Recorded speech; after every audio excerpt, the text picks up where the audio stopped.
नमस्कार, आप सभी का स्वागत है। हिंदी सिनेमा के महान अभिनेता धर्मेंद्र ने अब इस दुनिया को अलविदा कह दिया है। 89 वर्ष की उम्र में उन्होंने अपनी आखिरी सांस ली। उनके जाने से एक पूरा युग खत्म सा हो गया। गाड़ी बुला रही है। इलाका कुत्तों का होता है, भैंड के टक शेर का नहीं। धर्मेंद्र का जन्म 8 दिसंबर 1935 को पंजाब के लुधियाना जिले के साहिनवाल गांव में हुआ था। उन्होंने अपना प्रारंभिक जीवन साहिनवाल गांव में बिताया और लुधियाना के गांव ललतो कलां में सरकारी वरिष्ठ माध्यमिक विद्यालय में अध्ययन किया। उन्होंने रामगढ़िया कॉलेज फगवाड़ा से इंटर तक की पढ़ाई की। बचपन से ही फिल्मों का शौक था और 1958 में फिल्म फेयर टैलेंट कॉन्टेस्ट जीतने के बाद उन्हें फिल्म जगत में मौका मिला। आज एक स्क्रीन टेस्ट में कामयाब हो गया ना, तो हीरो बनते ही तुझे मखमल के गद्दों पे बिठाऊंगा।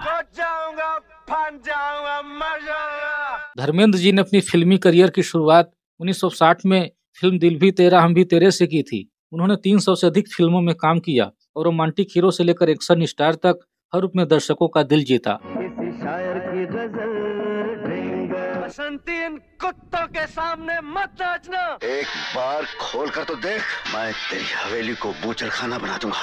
मैं गर्दनें काटता जाऊंगा और तुम गिनते जाना। धर्मेंद्र जी ने शोले, सीता और गीता, धर्मवीर, यादों की बारात, चरस, चुपके चुपके जैसी कई हिट फिल्में दी। अरे रास्ता रास्ता देखो आँख मेरी लड़ी। गोलियां चलानी हमें भी आती है, अपने कुत्तों से कहो खिलौना से खेला करे।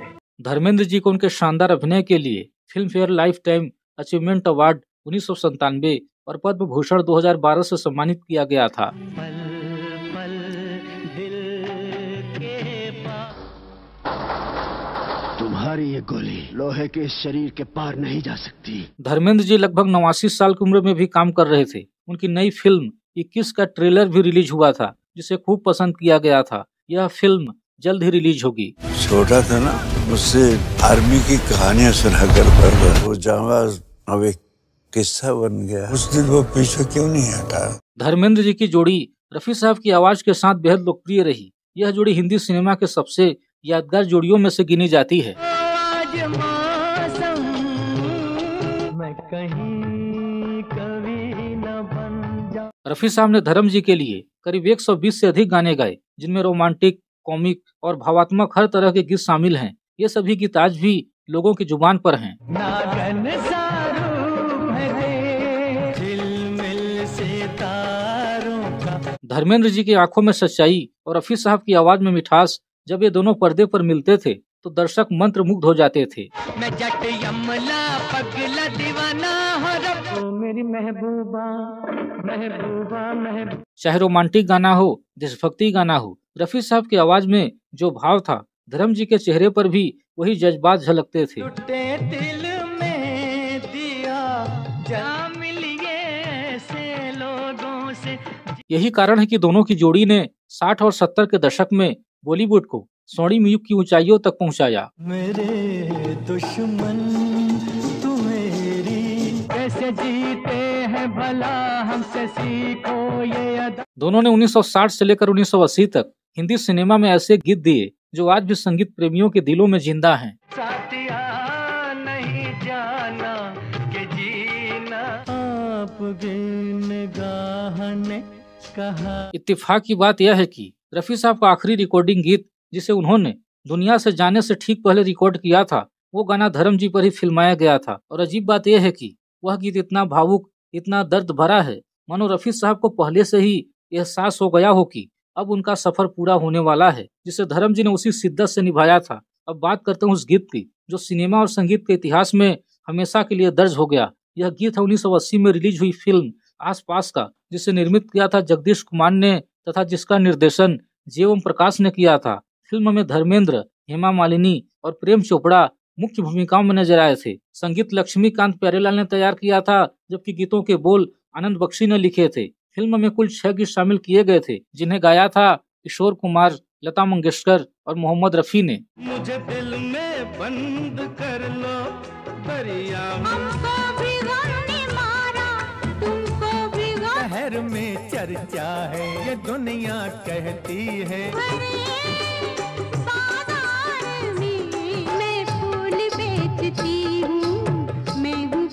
जिसमें से शाम फिर के उदास है दोस्त, तू कहीं आस पास है दोस्त, रफी साहब के जीवन का आखिरी गीत साबित हुआ जो धर्मेंद्र जी पर फिल्माया गया था।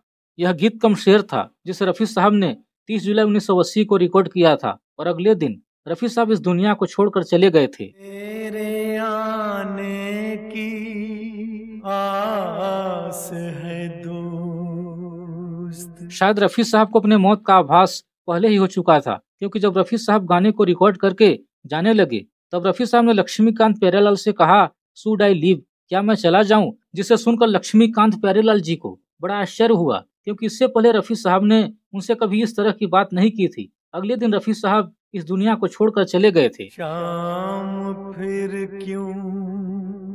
गीत में जैसे हर शब्द, हर सुर एक विदाई की तरह लगता है। उदास है दोस्त। रफी साहब की आवाज में वो गहराई, वो सुकून है जो सीधे दिल को छू जाती है। महकी महकी फिजा। और यही शायद किस्मत का करिश्मा था, एक महान गायक और एक महान अभिनेता का अमर संगम इस आखिरी गीत के रूप में अमर हो गया। ये कहती है। आज भी जब ये गीत बजता है तो लगता है जैसे रफी साहब की आत्मा संगीत के जरिए हमसे बात कर रही हो और धर्म जी उसी भाव को पर्दे पर जी रहे हों। तू कहीं आस पास है दो। वास्तव में आज जब दोनों हमारे बीच नहीं हैं, तो यह गीत सुनना किसी श्रद्धांजलि से कम नहीं लगता। मानो दोनों फिर एक बार पर्दे पे साथ हों। दोनों महान आत्माओं को विनम्र श्रद्धांजलि। ईश्वर उनकी आत्माओं को शांति प्रदान करें। अगर आप रफी साहब और धर्म जी की जोड़ी को याद कर रहे हैं तो कमेंट में लिखिए, रफी साहब और धर्म जी का आपका पसंदीदा गीत कौन सा है। वीडियो को लाइक और शेयर करें और चैनल को सब्सक्राइब करना बिल्कुल ना भूलें। जय हिंद, धन्यवाद।